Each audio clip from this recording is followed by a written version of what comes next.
Thank you.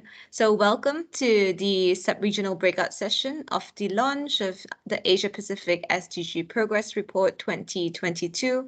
We are very honored to have with us today Mr. Nikolay Pomoshchnikov, Head of Subregional Office for North and Central Asia of ESCAP, and Ms. Barbara, who is kindly on the screen right now as well, from German Kazakh University. I think we see Mr. Zafar Makhmudov from the Regional Environmental Center for Central Asia, as well as Ms. Natalie Natova from Eurasian Economic Commission. So welcome.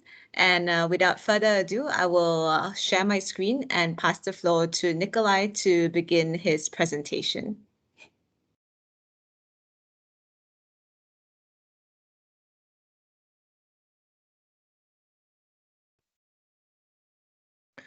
Good morning, dear colleagues. Thank you very much for joining our session on sub-regional data for North and Central Asia based on the Asia-Pacific SDG Progress Report. To embrace maybe a wider audience, we will use both language, English and Russian, and to maybe better understand the situation with SDGs achievement in North and Central Asia. We prepared a presentation in both languages, Russian and English. So maybe let me speak in Russian to audience better understand the data which we will be sharing, and we will be ready to answer your questions in both languages, in Russian and English. So and please use any language which you like, Russian or English, for questions and for comments. Разрешите начать сегодняшнюю презентацию. Пожалуйста, first slide, please. Как сегодня уже упоминалось на пленарном заседании, COVID-19 и изменение климата, конечно, усугубили проблемы, связанные с развитием в Азиатско-Тихоокеанском регионе. Страны Северной и Центральной Азии сталкиваются также с ситуацией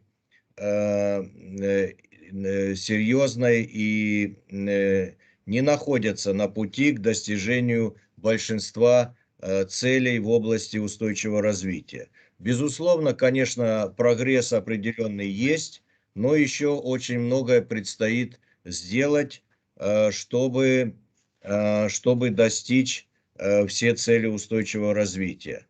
По сравнению с другими субрегионами Северной и Центральной Азии, хорошо справляются страны Центральной, Северной и Центральной Азии, справляются с целью 16. Мир, справедливость и сильные институты. Достижение этой цели в основном обусловлено сокращением числа умышленных убийств и торговли людьми в субрегионе. Это может способствовать, конечно, лучшему обеспечению соблюдения законов и правил, а также лучшему сотрудничеству между странами для облегчения передвижения людей и обмена информацией. Важно признать, что показатели по целям 12 «Ответственное потребление и производство», по цели 13 «Борьба с изменением климата» и цели 14 «Жизнь под водой» за последние 5 лет продолжали ухудшаться. Причем вот цель 12 и цель 13, регресс по этим целям характерен для всех субрегионов в Азиатско-Тихоокеанском регионе, имеется в виду. Ага. Yes. Как видно из этого графика, несмотря на то, что страна находится на пути к достижению цели 16, данных по большинству показателей все еще недостаточно. Недостаточно данных наблюдается и по цели 5 гендерное равенство. На последующих слайдах мы рассмотрим доступность данных по каждой цели в субрегионе.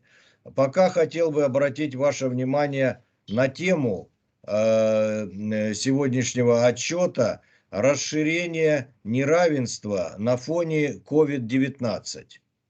Как видно из графика, прогресс в достижении цели 5 гендерное равенство и цели 10 сокращение неравенства идет очень медленно. Последние данные по странам субрегиона показывают тенденцию к регрессу гендерного паритета в составе рабочей силы и в школах. Данные также показывают, что время, затрачиваемое на неоплачиваемую домашнюю работу и работу по уходу, приблизительно в 3-4 раза больше у женщин, чем у мужчин в сельской и городской местности, независимо от возраста. Ожидается, что это неравенство усугубится в результате пандемии COVID-19. Несмотря на прогресс в достижении цели 4, качественное образование, в отношении минимального уровня навыков чтения и математики наблюдается тенденция к регрессу. Сохраняется неравенство в доступе к образованию и организованному обучению учителей. Также наблюдается значительное различие в достижении в чтении и математике между сельским и городским населением, а также между населением с разным социально-экономическим статусом. Нам необходимо срочно обратить вспять эти тенденции, чтобы не допустить усугубления социально-экономического неравенства в наших странах.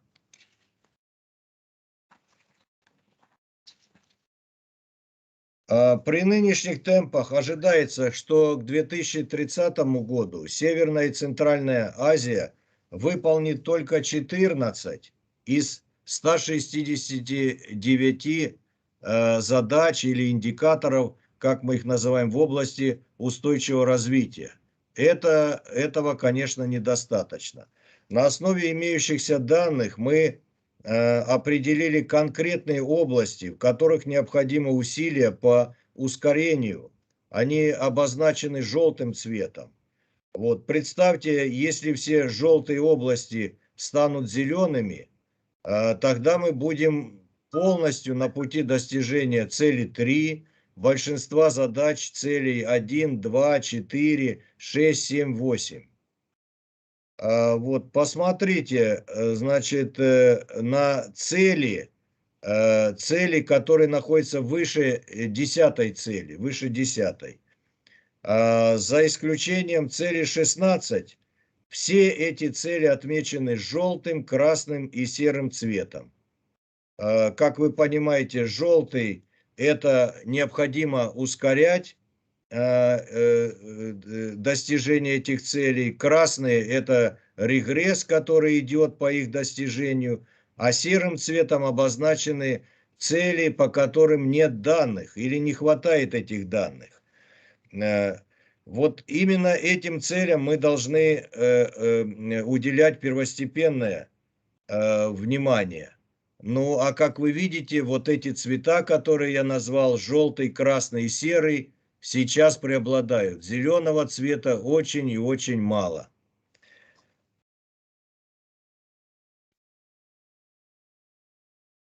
Наличие данных в Северной и Центральной Азии в целом достаточно хорошее. Доступность данных улучшилась, но 34 из 169 задач, это примерно 20%, по-прежнему не могут быть измерены ни в одной стране нашего субрегиона. К вашему сведению, определение «достаточно» — это, по крайней мере, 2 точки данных с 2000 года, а «недостаточно» — это 1 точка данных с 2000 года. И вот посмотрите на цель 16, да, хотя цель 16 «Мир, справедливость и сильные институты», как показано на предыдущих слайдах, идет по плану, именно по ней имеется наибольшее количество недоступных данных. А это означает, что убедительность доказательства того, что мы достигли цель 16, также невелика. Цель 11 также имеет много индикаторов, которые недоступны. Это вызывает беспокойство, поскольку развитие городов и сообществ напрямую влияет на качество нашей жизни. К вашему сведению, показатель 11.6.2 измеряет воздействие городов на окружающую среду, в том числе путем уделения особого внимания качеству воздуха, которое, как мы знаем, вызывает озабоченность во многих городах Северной и Центральной Азии. Вам, может быть, будет приятно узнать, что 100% данных по этому показателю есть в наличии во всех странах Северной и Центральной Азии. Тем не менее, прогресс отмечен желтым цветом, что означает, что нам необходимо ускорить усилия в этом направлении, чтобы качество воздуха стало нормальным. Доступность данных по странам Северной и Центральной Азии обычно превышает 60%, что сопоставимо со средними показателями по Азиатско-Тихоокеанскому региону. ESCAP проводит обширную статистическую работу со странами субрегиона по целому ряду уже начатых инициатив. Это и онлайн-тренинги по статистике, и портал по целям устойчивого развития, а также национальный инструмент отслеживания целей устойчивого развития. Вот последний как раз пользуется особым спросом у наших стран. Совсем недавно к этой инициативе присоединился Узбекистан. Эта инициатива позволяет странам самим вводить данные, которые у них имеются, и наблюдать, как идет выполнение целей устойчивого развития. Поэтому этот инструмент пользуется особым спросом у наших стран.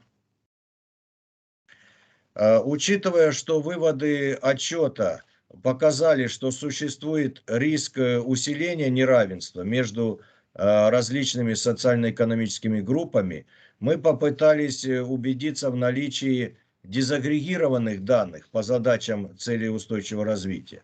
Данные с разбивкой по полу особенно важны, поскольку данных для цели 6, например, гендерное равенство, по-прежнему недостаточно. Обзор дезагрегированных данных по полу важен для продвижения равенства и справедливости для всех полов.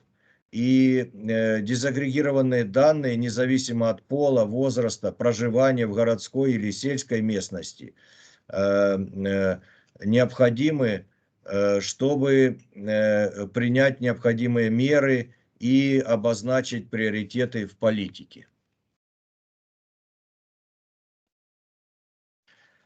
Прежде чем завершить свою презентацию, я хотел бы обратить ваше внимание на 3 ключевых момента, имеющих значение для нашего субрегиона. Прежде всего, необходимо обратить вспять регрессивные тенденции в устойчивом производстве и потреблении, борьбе с изменением климата и жизни под водой. И мы должны гарантировать, естественно, чтобы никто не остался без внимания, и нам необходимо повысить доступность данных, чтобы лучше измерять прогресс в достижении целей устойчивого развития. Спасибо. Thank you very much.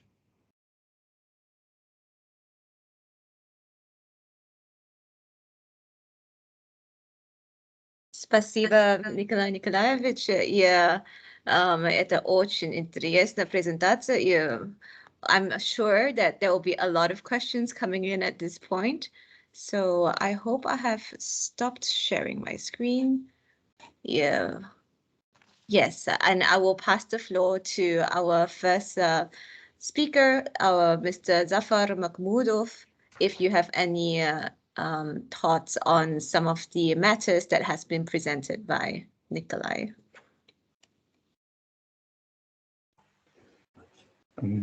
Thank you for giving me the floor. I think it will be also useful if you have the screen still on, so we can sometimes when we reflect and we speak, we can make some references to the presentation. Let me start with my words by thanking the Subregional Office for North and Central Asia to share the vision of the Regional Environmental Center for Central Asia. Looking at the presentation by Nikolay Pomoshchnikov, we should take note on how well the North and Central Asia is doing on reaching the SDGs. I would like to commend the work that is carried out and is on track, like Sdg16, peace, justice, and strong institutions, and move on to SDGs requiring special attention. And that is our today's discussion. Also regarding Sdg5 on gender equality, I think I will leave to our partner in the region, Barbara, to give her insights as she will have better views on that. Well, since we have stronger institutions and our communities are largely in peace, I would like to skip the fairly well doing SDG 11 as well, which is sustainable cities and communities, and provide thoughts on the slides that were calling for urgent attention required to reverse the regressing trends in goals 12, 13, and 14. In fact, the goals that are regressing in all the regions, as per this morning's presentation, we have seen that is the case in all the other regions in the world. It's not only in the North and Central Asia. So if we look at the efforts required to achieve the SDGs, we may notice that they all require commitment and action. And the three goals of our attention today require more of action and even more of financial investment. It is already a very good indication that we are committed in achieving all the 17 SDGs. That is not a small deal. That is already a good way forward. But if we want to move forward in all the goals, we may equally, we may forward and we may see a little steep a way ahead of us. So I admit we have to be ambitious, but we have to also be realistic. If we want to move forward, the first question to ask is, are we ready to reverse these trends, these goals? Shouldn't we first try to stop them from further regression? Let's look at the one of the major disasters of our century in Central Asia. The Rlc disaster is an example of violation of ecological limits due to excessive water withdrawal, which caused ecosystem degradation with unprecedented social and economic consequences. The territory of Rlc itself is larger than Switzerland. So what we have to understand is water for Central Asia is the basis of development, economy, and social well-being. It is also nowadays we notice that becoming one of the main reasons for sustainability, environmental sustainability and security in the region. If we look at all the SDGs, what I have noticed is the 17 SDGs identified as development goals, and the absence of water as a source of life, as a commodity and key source for peace, economic growth, and social well-being is missing. We have SDGs that identifies water below life below water. We have SDGs that identifies water and access to water and sanitation, but there is no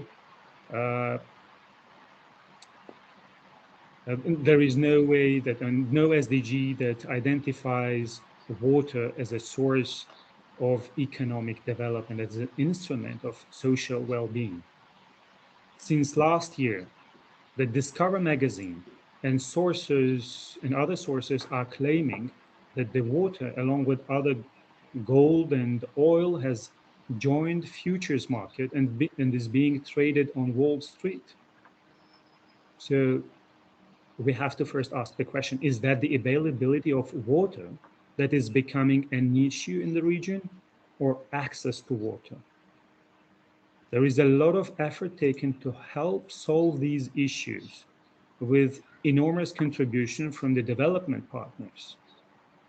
However, due to poor coordination of actions, the true value of those contributions are still undermined.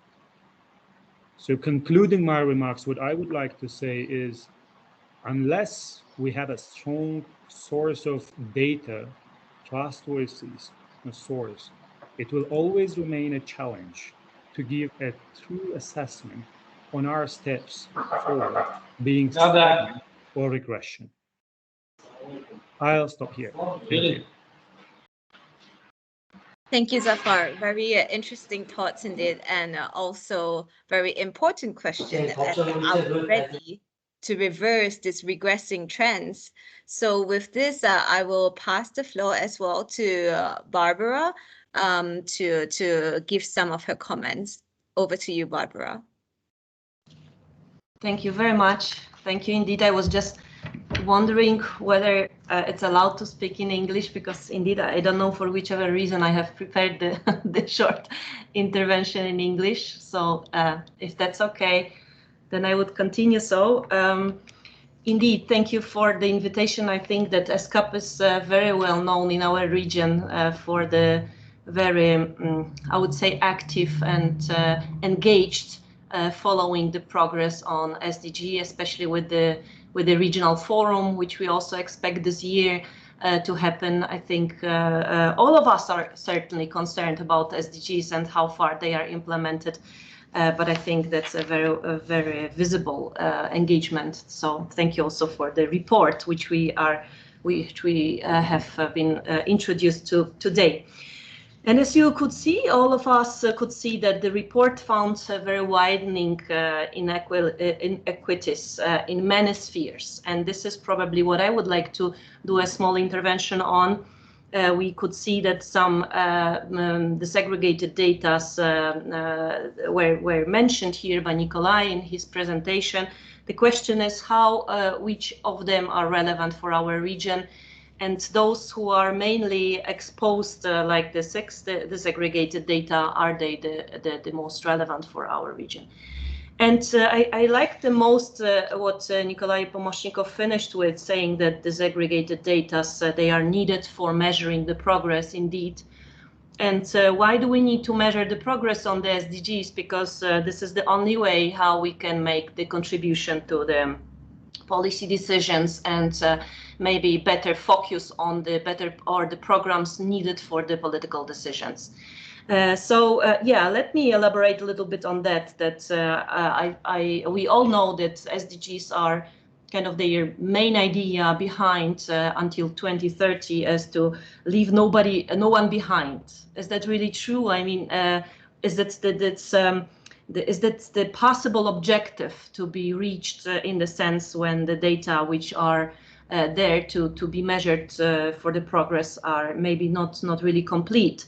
So leaving nobody behind, it's to take care of those who are most vulnerable, if you want. So first of all, of course, it's a woman, but it's also poor people, children, elderly people, indigenous communities, migrants, which now we are so much struggling with worldwide, people with disabilities, and other groups. So there could be, you know, many factors which could serve as supporting the indicators, which in total are 232 for all the SDGs. So it's a pretty big number. And while preparing for this short intervention, I came across the Interagency and Expert Group on Sustainable Development Goals indicators, which in 2020 has issued a report exactly looking at the SDGs in total and the indicators and the disaggregated data. And I was having some thoughts on that, how far this findings, they also apply to North and Central Asia, which we are based here and discussing today. So what I found is that even in the, I mean, totally globally, the widest applied indicator and the disaggregated data are around the woman and man differentiation, the sex issues. But also much less is already about the age, about the wealth of the people who are whose data are collected, education, and far beyond race, disabilities, urban and local relations, the questions of employment, citizenships, migration, and all of that. So I was just wondering, even if we had a look at this gender-related indicators, you could see that even not all of them are probably covered, I mean, according to the findings of this finding of this expert group, where they are saying, for example, that when we are looking at the coverage of the vaccination, of the diseases, of the access to amenities like drinking water or electricity and internet, those data are not disaggregated by gender, which is probably, again, giving a not really clearly picture about how the equalities are really covered in this, or how this SDGs are being reached if we don't take into consideration the gender aspect. Even here in Central Asia, we can also see that this criteria is very critical, because I really believe, I think that even today on the UN news, I have seen one of the messages, which I very much truly believe in, that if the gender perspective and the equalities are not included into the decision making, we are not able to achieve what now is on probably all on our minds, the peace, which is the basic for the sustainable development. And even if the gender is not fully satisfactorily reflected in the SDGs, so what should we say about the other disaggregations, like by the, as we said, by the income, by the education, which is so much up to my mind, representing a university here and having the big desire that Sdg4 is especially well covered in our region. But we know that COVID-19 has had a huge impact on education, including, of course, also in our region. So how can the SDG really promise that nobody is left behind if the vulnerable probably segments of the society, of the population, are hidden behind the data, if you want so? So what I also would like to once again reinforce what was said before, that we are on good track with the questions related to peace, justice, and institutions. We are really not, I mean, kind of heading back with the production, consumptions, climate, and at least life below water. But I just feel that many of the other issues are interrelated. So I mean, all of the SDGs are interrelated. So when you think about the region which tries to, you know, develop in terms of the industry, economical indicators, or is really hit also by the climate change, we cannot forget that measuring and trying to secure the equalities throughout the ecosystem, the social issues, and economic development. This is the only way how we can really ensure the sustainable development of our region. So once again, thank you very much to ESCAP. Thank you for Nikolay for presenting these findings, which precisely focus on our region. I think that we all have to strengthen our efforts, and I'm truly delighted to look forward this year to the SDG forum of ESCAP, which is planned to get us again together and discuss this matter. Thank you. Thank you, Barbara. And yes, we do look forward to the SDG Forum. Maybe a heads up to everyone who's here. It's probably happening in September this year. And of course, everyone will be invited to participate in this forum. So I note some key messages as well, especially you and Zafar both mentioned about data availability and how it can help us make informed decisions. And this naturally brings us to our next speaker, Ms. Natalie Natova from Eurasian Economic Commission, who will talk to us a bit about this. So over to you, Natalia. Yes, Patricia, thank you very much. Thank you for the invitation. And yes, you're right. While data availability has improved since 2017, there are still a lot of indicators that cannot be measured. And moreover, not all indicators can be measured using statistical or household surveys. The potential of administrative data has not been fully utilized yet, but in some cases, an innovative approach is required. And one of these approaches is the use of geospatial information and Earth observations. It has been estimated that approximately 20% of the SDG indicators can be interpreted and measured either through the direct use of geospatial data itself or through integration with other statistical data. And it is precisely this approach that the Working Group on Geospatial Information, as a part of the Interagency and Expert Group on Sustainable Development Goal Indicators, is currently working on.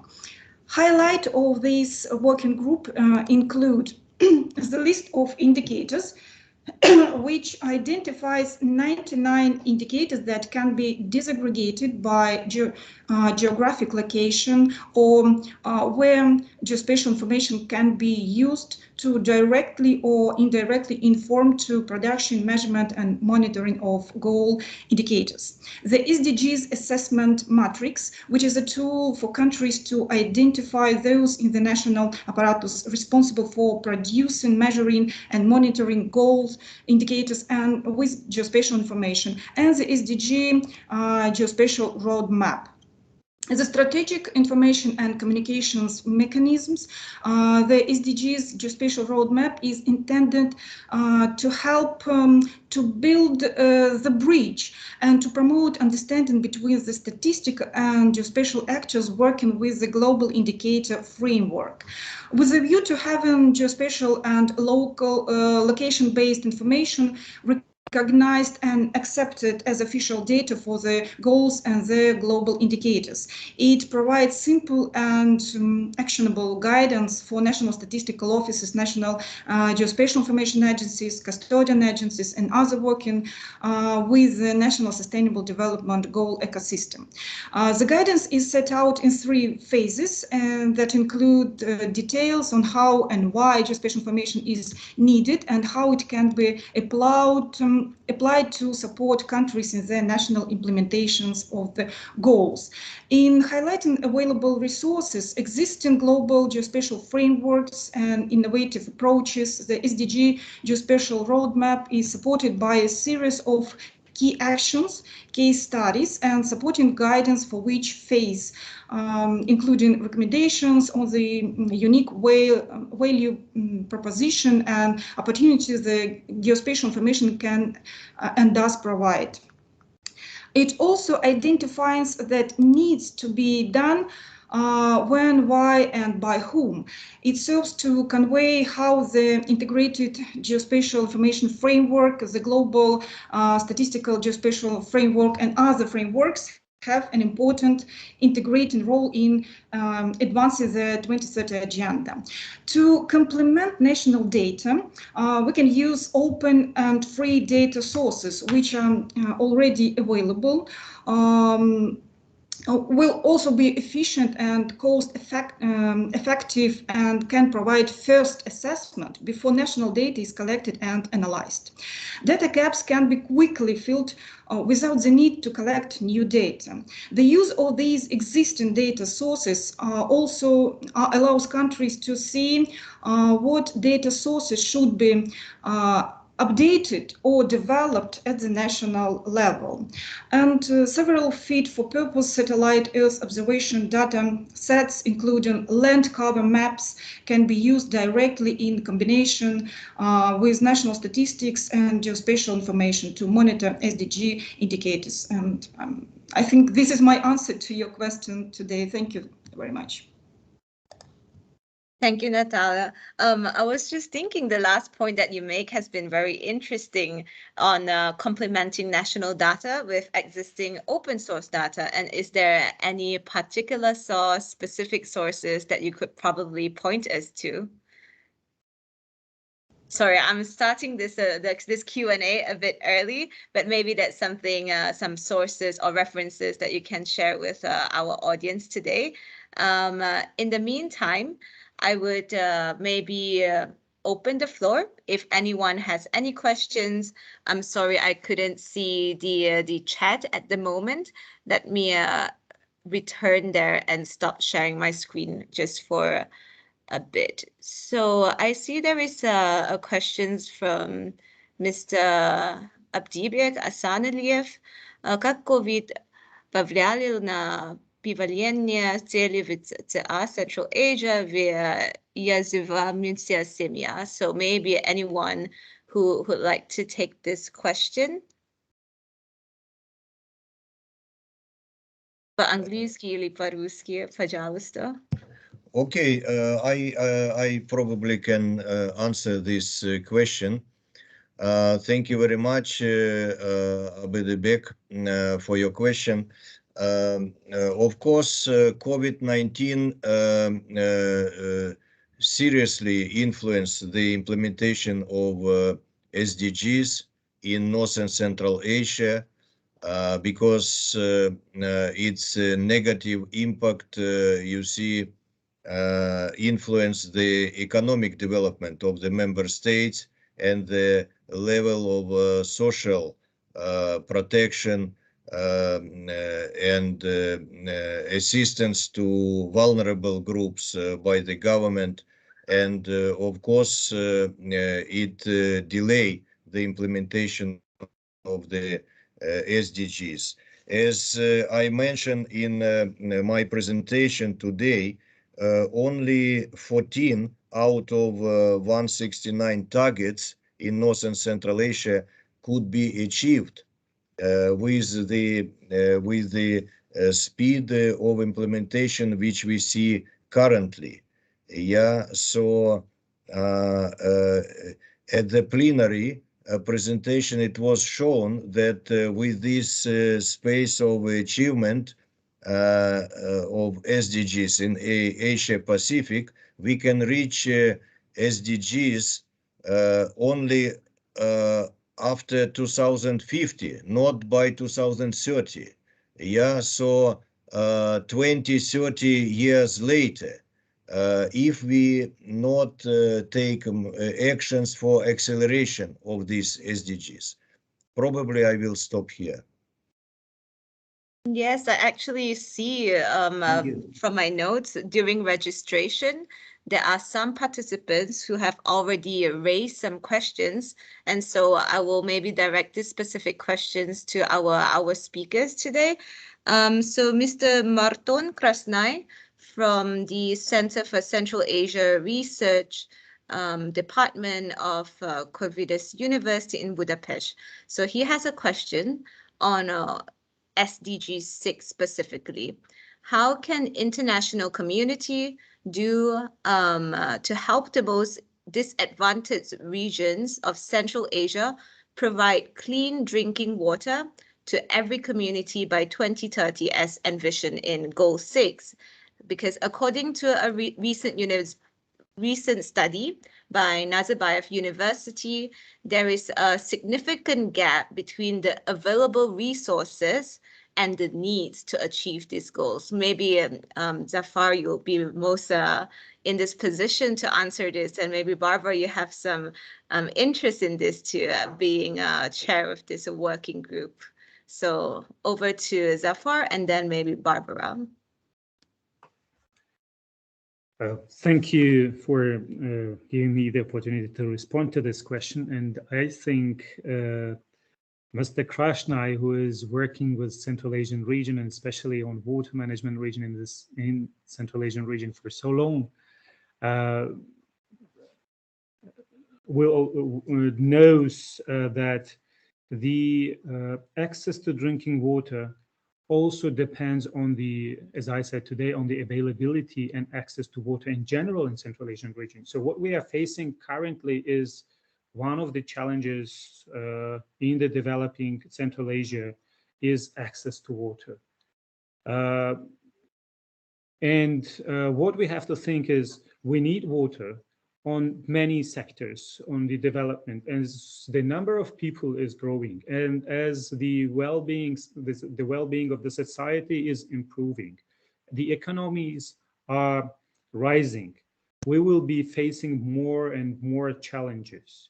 So access to drinking water will have to be intervened, it will have to be integrated into the development agendas of the development strategies and planning in all 5 Central Asian countries. That's the core where it should start. And then from there, we can get further guidelines on how to make sure that the drinking water is accessible, as you know, as the one of the human rights to the drinking water, access to drinking water. Then we can talk about that. So first, we have to work with the governments. First, we have to make sure that this is an item that is included in the development agenda. Thank you. And Barbara, anything to add to that? Thank you very much. I saw also similar questions in the chat. And I was almost a little bit smiling because I'm a lawyer by training, and usually when we speak about something we say 6, 13 or 25, it's just a number of an article in the agreement, and here we speak SDG6 and SDG13 and SDG something, and seems that we are such a already a community like lawyers are, where we don't need names, we just need numbers and everybody knows what we talk about. But I mean, yes, of course, I would like to add a little bit, probably just focusing on the educational sphere, because also another question was devoted to this. Because indeed, I mean, we spoke today about data, and I think just data is a basis for information. Information is basis for, I mean, it's compiled in the research and then transferred into education, and from there also to the broader awareness of the societies, and especially and hopefully into the awareness and knowledge of the decision makers. Indeed, I think that that we can progress on SDG6, and in this terms, as another question said, SDG 13 on the climate.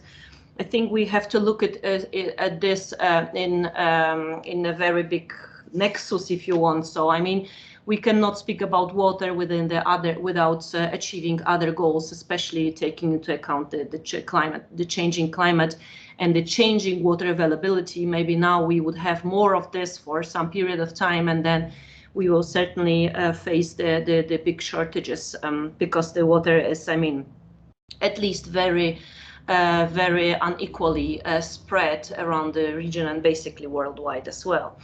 And when we speak about the education, about especially in the universities, I can hardly speak about all the universities. I can just say that indeed we, as just an example, have this the sustainable development in the strategy. of the university. But but you know, sometimes I have the feeling that the strategies and plans are, that's one thing, and another thing is how people really perform, and how professors are, what do they really teach, are they really so much aware of this, and this is a kind of I would say philosophy which you really have to live. It's not the thing which you just put on the paper. However, of course, everything starts from putting on the paper. And I'm especially pleased to mention here that from last year we have also support from ESCAP to conduct our regional event, which is called Students Contest on SDG. We started this contest already 7 years ago. At that time, we started only from water topics, and then we expanded. And now it's covering a main so-called cluster SDGs for Central Asia. And this is 5 countries of Central Asia and Afghanistan. We hope that with help of ESCAP, we will also turn to other regions of the North and Central Asia. But this is really, I mean, something very unique in the sense that we reach every year around at least 100 students, or maybe sometimes even more, in each of the country, where they have a knowledge contest, and based on that, they are able to participate in the regional contest.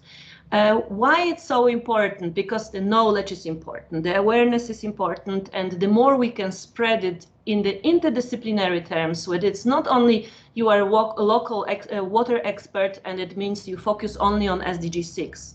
When you really want to implement SDG6, you have to be very well aware of the SDGs related to food security, to energy development, to climate change, and so on and so forth. So that's why I really believe that education is important, and research, which is basis for informed decision making, is also crucial.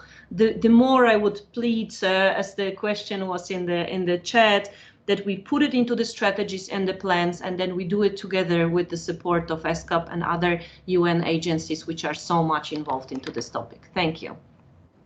Thank you, Barbara. Indeed, like both you mentioned that this is important, like water. It's as Zafar had in his statement, it's the basis for development, and I think we couldn't agree more. Especially, it's important for this sub-region. So another question before I move back to the chat that we received from registration is from Mr. Timurak Miedov, a senior advisor of the Green Building Council of Uzbekistan. And maybe Nikolay, you would like to take this.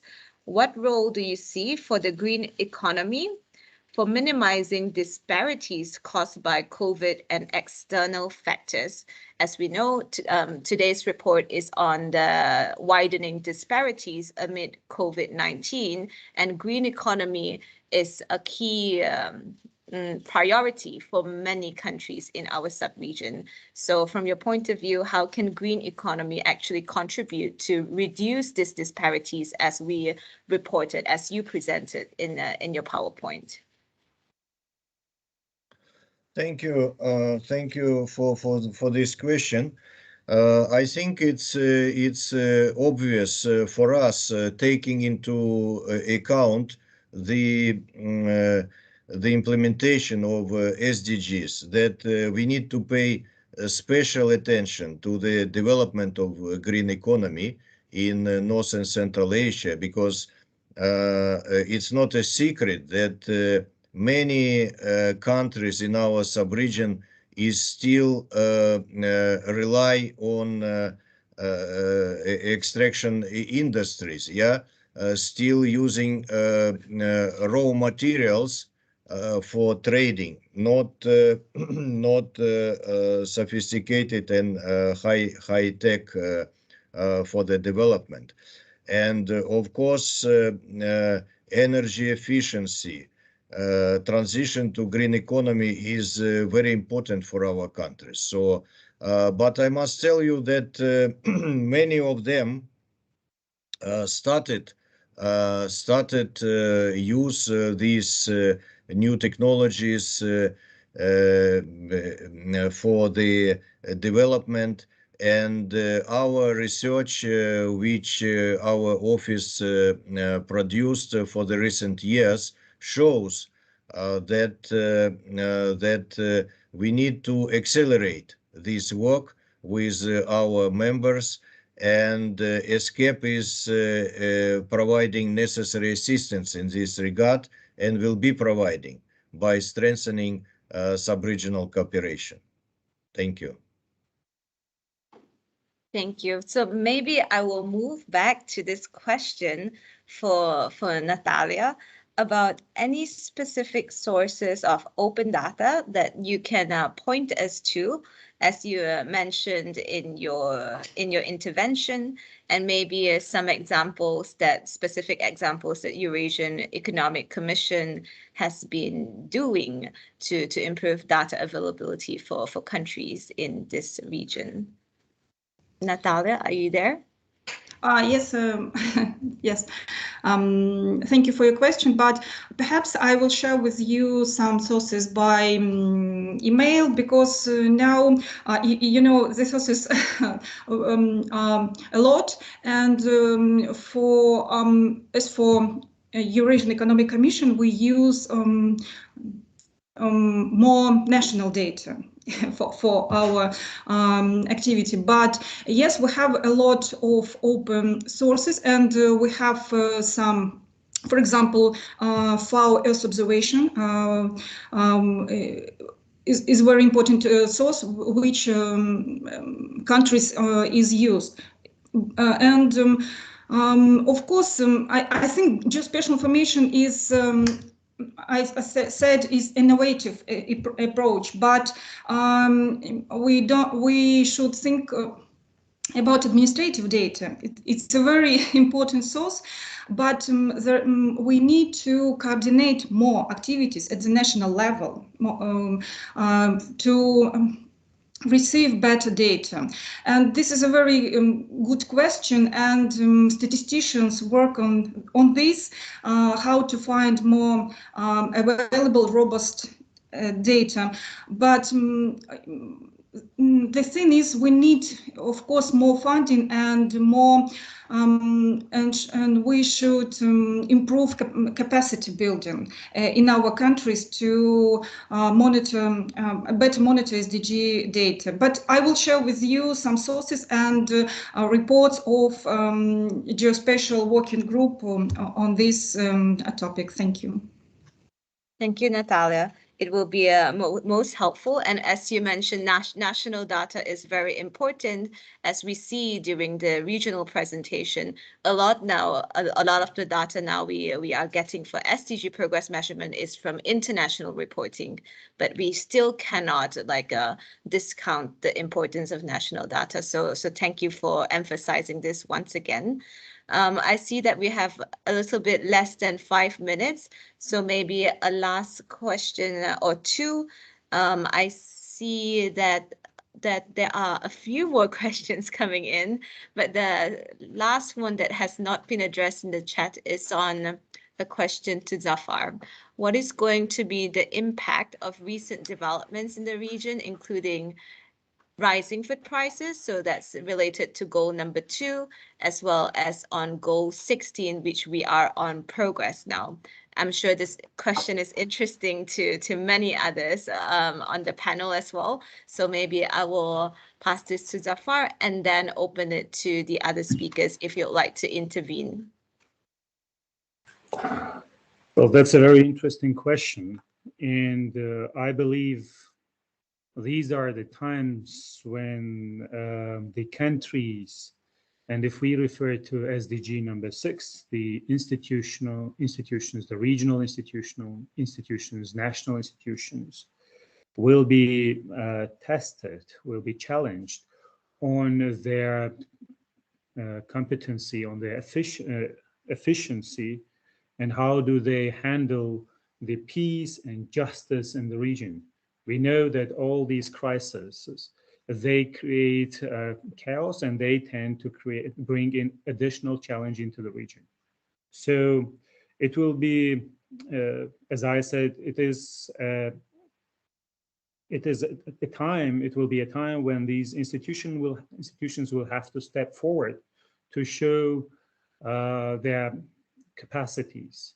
How can in these times, these matters can be settled. As we have seen in the presentation from Nikolay Pomoshchnikov earlier, the goal 16 is one of the goals where we were doing best. And I hope the region, the Central Asian region, will be ready to stand this challenge, the crisis we are facing at the moment, the rise of the food prices, the changes in the market.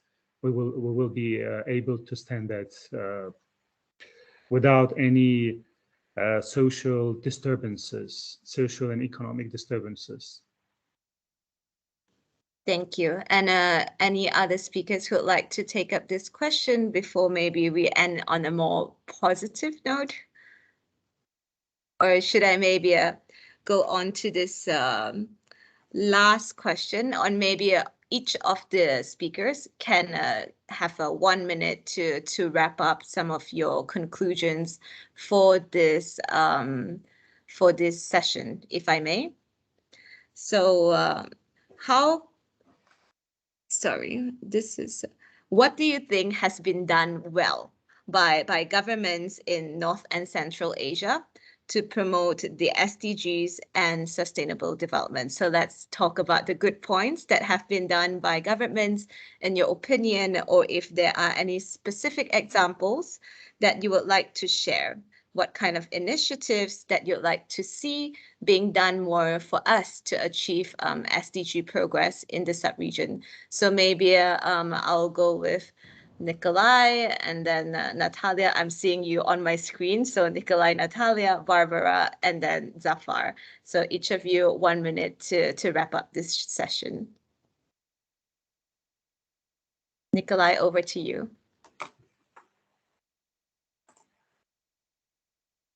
It seems that he froze at a wrong time. I hope you'll be able to join us back in this session. So maybe Natalia, would you like to start first? Oh, Nikolay, are you back or? I'm back. Sorry. I thought you ended early the session. I was disconnected at this moment. Sorry, colleagues. Yeah, I will be brief. Of course, all countries in North and Central Asia taking hard efforts to implement SDGs, and due to overall situation happened with pandemic and geopolitical situation, of course they are facing a lot of difficulties in the implementation of SDGs, but they have clear strategies. All countries adopted SDG strategies which helping them to implement. Of course, it requires huge financial resources, as mentioned by Zafar and Natalia, but there are some opportunities also, as ESCAP research shows. There are a lot of opportunities to use, for example, private-public partnerships, to use fiscal instruments, which is not intensively yet used in all our North and Central Asian countries. So they provide additional resources, additional sources for the implementation of SDGs.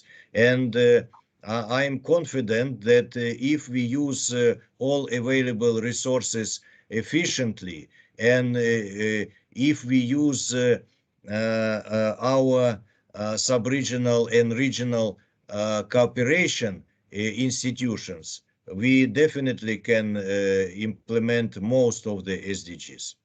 Thank you. And Natalia, over to you. Yes, Patricia, I would like to echo what Nikolay said. Yes, our governments of our countries work hard to achieve goals, to monitor goals, and of course they need a lot of funds, but I hardly believe that this is the moment when we can we should use any other opportunities to monitor SDG data, for example, to use innovative approach. But sometimes countries think a lot about this, and we need to help them to do this first step, to try to use open sources, try to use big data, but administrative data. But of course, we need to improve statistical capacity, and I hope everything will be done. But I think this is a very good moment to start more closely cooperation and to see around us and to find a new way to monitor SDG data. That's all. Thank you. Thank you. And next, I see Barbara. Yes, thank you very much. To be very brief, I would just maybe focus on two SDGs, which are closest probably to my experience, which is Sdg4 and Sdg6. As for the education, I think that we could have seen last year, 2 years actually, the big hit of the COVID on our societies, on our educational systems. And I think that governments really were trying very hard to cope with this. It was surprising to everybody. It was so sudden to move from the traditional education into the computers education and online education. It was indeed a very big challenge, and every government was trying to do the best. I think that indeed there is a lot of room to improvement, especially in terms of academic independence, if you want so, because a lot of quick pushes are sometimes, you need to kind of trade off with some others. But I think it was a positive experience because we went through it. Now we are in the classes again, and hopefully it will last like that. And in terms of water, I think that and the SDG6, I think, again, on the terms of the data, there are some attempts to improve the exchange because we understand that all the monitoring, forecasting, and the scenarios for the planning which are done are totally dependent on water available data. And since here in Central Asia, all the water or most of the water is transboundary, that's even bigger and harder because you have to have the exchange among the countries within the whole region. So there is at least a desire and a try to do so to overcome the nationally understood interest in understanding the common interest in that. But again, also here it's a probably long way to go. So we need to do all efforts to go together. Thank you. And last but not least, Zafar, over to you. Well, that was quite a good question, and I think we have been discussing this question throughout our session today. And I think we should look at the issue with more, as you, by the way, said, from positive note. If we look back and see, indeed, the countries are doing quite, they are taking quite enormous efforts in especially SDG 13, where Karek is working on quite intensely, the climate action. We can notice that the countries are moving from just talks, as it was some time ago, to concrete actions. We are joining we didn't simply join the Paris Agreement. We are now working towards implementing its terms. We are not simply producing NDCs now. We are moving towards implementing the whatever contributions we have started, we have promised some time ago. And to be more specific, now we can see that there is awareness in the government, in the decision-making level, on the necessity to transit from gray to green economy. Now we are witnessing more and more new development strategies with green economy, with the necessity to transit to green development. So this is a very good indication on how much the government is carrying and doing towards moving to sustainable development. Going back with one more word on where we might need an additional effort is we need to have a stronger source of information from which we can start measuring on how much did we progress to where we wanted. So in order to have that, again, we are getting back to the point that we need data and we need more specific sources of information from which then we can say how much is, what is our progress and how well we are doing, which will give us very good impetus to keep moving forward. Thank you very much to all the speakers today. And definitely all that you have talked about today is important for us to take into account to achieve SDG progress, especially for our sub-region. So thank you to our participants as well. And perhaps if you would like to switch on your cameras and we take a group photo in this virtual world, I will try to do this screenshot with all of us. And so if you wouldn't mind switching on your cameras for a bit, and so we have a group photo with participants and speakers of our session. Thank you to those, and I have most of you on my screen. I think I can enable large gallery. And but maybe not. Yes, this is working. So раз, два и три. Thank you very much. Sorry. Let me do one more. 1, 2, and 3. All right. Thank you, everyone. And we look forward to receiving. If you have any questions, feel free to drop us an email. And I see that Ms. Natalie Natova has kindly shared with us some of her sources. So thank you so much for that, and have a good day.